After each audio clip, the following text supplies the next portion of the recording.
सुप्रजा रामपूर्वा सन्ध्या प्रवर्तते। उत्तिष्ठ नरशार्दूल कर्तव्यं दैवमाधिकम्। कौसल्या सुप्रजा रामपूर्वा सन्ध्या प्रवर्तते। उत्तिष्ठ नरशार्दूल कर्तव्यं दैवमाधिकम्। उत्तिष्ठोत्तिष्ठ गोविन्द उत्तिष्ठ गरुडध्वज। उत्तिष्ठ कमलाकान्ता त्रैलोक्यं मङ्गलं कुरु। उत्तिष्ठोत्तिष्ठ गोविन्द उत्तिष्ठ गरुडध्वज। उत्तिष्ठ कमलाकान्ता त्रैलोक्यं मङ्गलं कुरु। मातः समस्त जगतां मधुकैटभारे। वक्षो विहारिणि मनोहर दिव्यमूर्ते। श्रीस्वामि निःश्रित जनप्रिय दानशीले। श्रीवेङ्कटेश दयिते तव सुप्रभातम्। मातः समस्त जगतां मधुकैटभारे। वक्षो विहारिणि मनोहर दिव्यमूर्ते। श्रीस्वामि निःश्रित जनप्रिय दानशीले। श्रीवेङ्कटेश दयिते तव सुप्रभातम्। तव सुप्रभातमरविन्दलोचने। भवतु प्रसन्न मुख चन्द्रमण्डले। विधिशङ्करेन्द्र वनिताभिरर्चिते। वृषशैलनाथ दयिते दयानिधे। अत्र्यादि सप्त ऋषयः समुपास्य सन्ध्याम्। आकाश सिन्धु कमलानि मनोहराणि। आदाय पादयुगमर्चयितुं प्रपन्नाः। शेषाद्रिशेखर विभो तव सुप्रभातम्। पञ्चाननाब्ज भव षण्मुख वासवाद्याः। त्रैविक्रमादिचरितं विबुधा स्तुवन्ति। भाषापतिः पठति वासर शुद्धिमाहारात्। शेषाद्रिशेखर विभो तव सुप्रभातम्। ईषत् प्रफुल्ल सरसीरुह नारिकेल पूगद्रुमादि सुमनोहर पालिकानाम्। आवाति मन्दमनिलः सह दिव्यगन्धैः। शेषाद्रिशेखर विभो तव सुप्रभातम्। उन्मील्य नेत्रयुगमुत्तम पञ्जरस्थाः। पात्रावशिष्ट कदली फलपायसानि। भुक्त्वा सलीलमथ केलिशुकाः पठन्ति। शेषाद्रिशेखर विभो तव सुप्रभातम्। तन्त्री प्रकर्ष मधुरस्वनया विपञ्च्य। गायत्यनन्त चरितं तव नारदोऽपि। भाषा समग्रमसकृत्कर चारणम्यम्। शेषाद्रिशेखर विभो तव सुप्रभातम्। भृङ्गावली च मकरन्दरसानुविद्ध झङ्कार गीत निनदैः सह सेवनाय। निर्यात्युपान्त सरसी कमलोदरेभ्यः। शेषाद्रिशेखर विभो तव सुप्रभातम्। योषागणेन वरदत्रिविमध्यमाने। घोषालयेषु दधिमन्थन तीव्र घोषाः। रोषात् कलिं विदधतेककुभश्च कुम्भाः। शेषाद्रिशेखर विभो तव सुप्रभातम्। पद्मेश मित्र शतपत्र गतालिवर्गाः। हर्तुं श्रियं कुवलयस्य निजाङ्गलक्ष्म्या। भेरी निनादमिव बिभ्रति तीव्रनादम्। शेषाद्रिशेखर विभो तव सुप्रभातम्। श्रीमन्नभीष्टवरदाखिल लोकबन्धो। श्री श्रीनिवास जगदेकदयैक सिन्धो। श्रीदेवतागृह भुजान्तर दिव्यमूर्ते। श्रीवेङ्कटाचलपते तव सुप्रभातम्। श्रीमन्नभीष्टवरदाखिल लोकबन्धो। श्री श्रीनिवास जगदेकदयैक सिन्धो। श्रीदेवतागृह भुजान्तर दिव्यमूर्ते। श्रीवेङ्कटाचलपते तव सुप्रभातम्। श्रीस्वामि पुष्करिणि काप्लव निर्मलाङ्गाः। श्रेयोर्थिनो हर विरिञ्च सनन्दनाद्याः। द्वारे वसन्ति वरवेत्र हतोत्तमाङ्गाः। श्रीवेङ्कटाचलपते तव सुप्रभातम्। श्रीशेषशैल गरुडाचल वेङ्कटाद्रि नारायणाद्रि वृषभाद्रि वृषाद्रि मुख्याम्। आख्यां त्वदीय वसतेरनिशं वदन्ति। श्रीवेङ्कटाचलपते तव सुप्रभातम्। सेवा परा शिव सुरेश कृशानु धर्म रक्षोऽम्बुनाथ पवमान धनाधिनाथ बद्धाञ्जलि प्रविलसन् निज शीर्ष देशाः श्रीवेङ्कटाचलपते तव सुप्रभातम् धाटीषु देवि हगराज मृगाधिराज नागाधिराज गजराज हयाधिराज स्वस्वाधिकार महिमाधिकमर्थयन्ते श्रीवेङ्कटाचलपते तव सुप्रभातम् सूर्येन्दु भौम बुधवाक्पति काव्य सौरिस्वर्भानुकेतु दिविशत् परिषत् प्रधानाः त्वद्दास दास शरमावधि दास दासाः श्रीवेङ्कटाचलपते तव सुप्रभातम् त्वत्पाद धूलि भरित स्फुरितोत्तमाङ्गाः स्वर्गापवर्ग निरपेक्ष निजान्तरङ्गाः कल्पागमाकलनयाकुलतां लभन्ते श्रीवेङ्कटाचलपते तव सुप्रभातम् त्वद्गोपुराग्रशिखराणि निरीक्षमाणाः स्वर्गापवर्ग पदवीं परमां श्रयन्तः मर्त्या मनुष्य भुवने मतिमाश्रयन्ते श्रीवेङ्कटाचलपते तव सुप्रभातम् श्रीभूमिनायक दयादिगुणामृताब्धे देवादिदेव जगदेक शरण्यमूर्ते श्रीमन्ननन्त गरुडादिभिरर्चिताङ्घ्रे श्रीवेङ्कटाचलपते तव सुप्रभातम् श्रीपद्मनाभ पुरुषोत्तम वासुदेव वैकुण्ठ माधव जनार्दन चक्रपाणे श्रीवत्स चिह्न शरणागत पारिजात श्रीवेङ्कटाचलपते तव सुप्रभातम् कन्दर्पदर्पहर सुन्दर दिव्यमूर्ते कान्ताकुचाम्बुरुह कुड्मललोल दृष्टे कल्याण निर्मल गुणाकर दिव्य कीर्ते श्रीवेङ्कटाचलपते तव सुप्रभातम् मीनाकृते कमठकोल नृसिंहवर्णिन् स्वामिन् परश्वत तपोधन रामचन्द्र शेषांश रामयदुनन्दन कल्किरूप श्रीवेङ्कटाचलपते तव सुप्रभातम् एलालवङ्ग घनसार सुगन्धितीर्थम् दिव्यं वयत्सरिदि हेम घटेषु पूर्णम् धृत्वाद्य वैदिक शिखामणयः प्रहृष्टाः तिष्ठन्ति वेङ्कटपते तव सुप्रभातम् भास्वानुदेति विकचानि सरोरुहाणि सम्पूरयन्ति निनदैः ककुभो विहङ्गाः श्रीवैष्णवा सततमर्थित मङ्गलास्ते धामाश्रयन्ति तव वेङ्कट सुप्रभातम्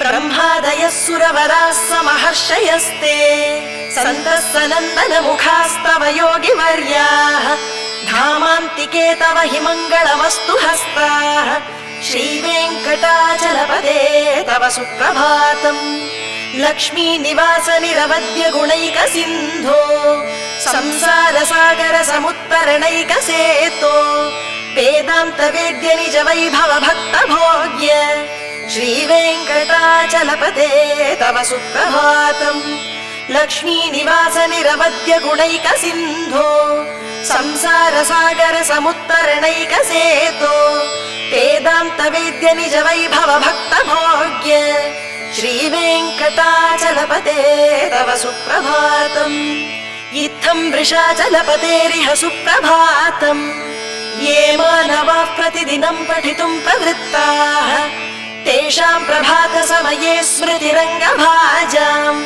प्रज्ञां परार्थ सुलभां परमां प्रसूते इत्थं वृषाचलपतेरिह सुप्रभातम् ये मानवाः प्रतिदिनं पठितुं प्रवृत्ताः तेषां प्रभात समये स्मृतिरङ्गभाजाम् प्रज्ञां परार्थ सुलभां परमां प्रसूते कमलाकुच चूचुक कुङ्कुमतो नियतारुणिता तुलनीलतनो कमलायत लोचन लोकपते विजयी भव वेङ्कटशैलपते कमलाकुच चूचुक कुङ्कुमतो नियतारुणिता तुलनीलतनो कमलायतलोचन लोकपते विजयी भव वेङ्कटशैलपते सचतुर्मुख षण्मुख पञ्चमुख प्रमुखाखिल दैवत मौलिमणे शरणागत वत्सल सारनिधे परिपालय मां वृषशैलपते अतिवेलतया तव दुर्विषहैरनुवेलकृतैरपराधशतैः भरितं त्वरितं वृषशैलपते परया कृपया परिपाहि हरे अधिवेङ्कटशैलमुदारमतेर्जनताभिमताधिकदानरतात् परदेवतया गदितान्निगमैः कमलादयितान्न परङ्कलये कलवेणुरवावश गोपवधूषटकोटिवृतात् स्मरकोटिसमात् प्रतिवल्लविकाभिमतात् सुखदात् वसुदेव सुतान्न परङ्कलये अभिराम गुणाकर दाशरथे जगदेकदनुद्धर धीरमते रघुनायक राम रमेश विभो वरदो भवदेव दया जलधे अवनीतनया कमनीयकरं रजनीकर चारुमुखाम्बुरुहम् रजनीचर राजतमो मिहिरं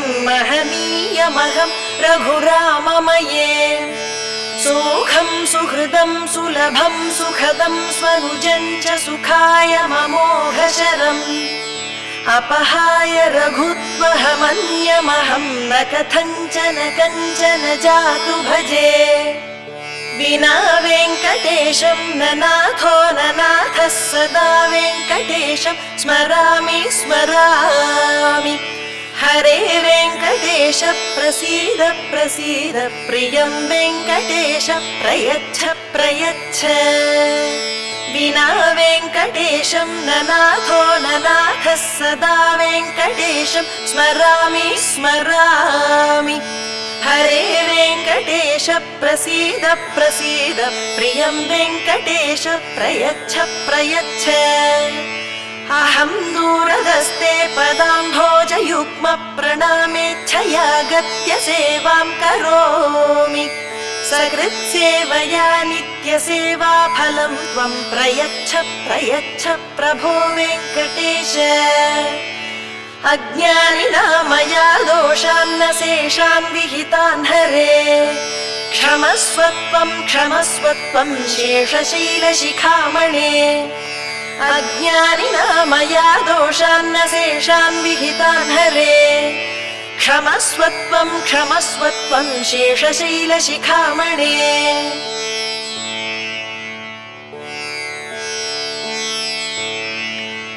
ईशानां जगतोऽस्य वेङ्कटपतेर्विष्णोः परां प्रेयसीं तद्वक्षस्थलनित्यवासरसिकां तत्क्षान्तिसंवर्धिनीं पद्मालङ्कृतपाणिपल्लवयुगां पद्मासनस्थां श्रियम् वात्सल्यादिगुणोज्ज्वलां भगवतीं वन्दे जगन्मातरम् ईशानां जगतोऽस्य वेङ्कटपतेर्विष्णोः परां प्रेयसीं तद्वक्षस्थलनित्यवासरसिकां तत्क्षान्तिसंवर्धिनीं पद्मालङ्कृतपाणिपल्लवयुगां पद्मासनस्थां श्रियम् वात्सल्यादिगुणोज्ज्वलां भगवतीं वन्दे जगन्मातरम् श्रीमन्कृपाजलनिधे कृत सर्वलोक सर्वज्ञ शक्तनत वत्सल सर्वशेषिन् स्वामिन् सुशील सुलभाश्रित पारिजात श्रीवेङ्कटेश चरणौ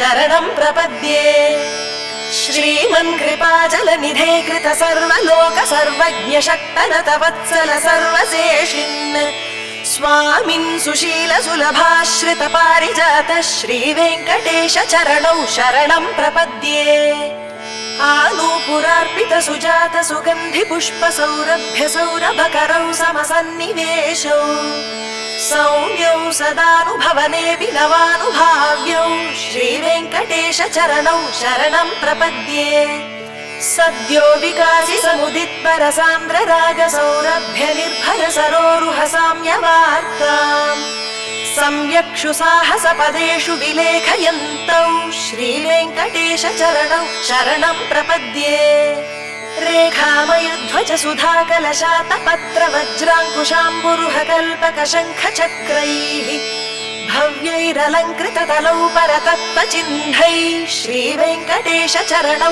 शरणं प्रपद्ये ताम्रोदरद्युति पराजित पद्मरागौ बाह्यैर्महोभिरभिभूत महेन्द्रनीलौ उद्यन्नखांशुभिरुदस्त शशाङ्ख भासौ श्रीवेङ्कटेश चरणौ शरणं प्रपद्ये सप्रेम भीति कमलाकर पल्लवाभ्याम् संवाहनेऽपि सपदि क्लममादधानौ कान्ताववाङ्मनस गोचर सौकुमार्यौ श्रीवेङ्कटेश चरणौ शरणं प्रपद्ये लक्ष्मी महीतदनुरूप निजानुभावनीलादि दिव्य महिषीकर पल्लवानाम् आरुण्य संक्रमणदः किल सान्द्र रागौ श्रीवेङ्कटेश चरणौ शरणं प्रपद्ये निद्यानमद्विति शिवादि किरीट कोटि प्रत्युत्त दीप्त नवरत्न महप्ररोहैः नीराजना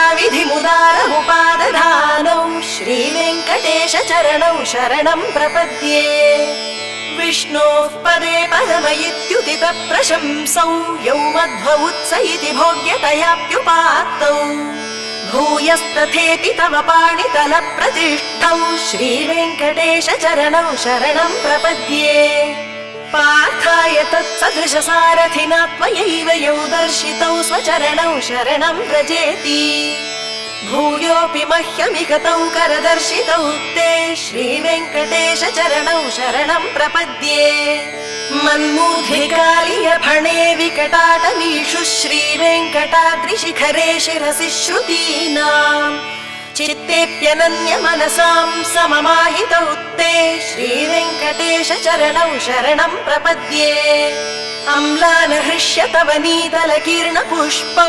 श्रीवेङ्कटाद्रिशिखराभरणायमानौ आनन्दिताखिल मनोनयनौ तवैतौ श्रीवेङ्कटेश चरणौ शरणं प्रपद्ये प्रायः प्रपन्न जनता प्रथमावगाह्यौ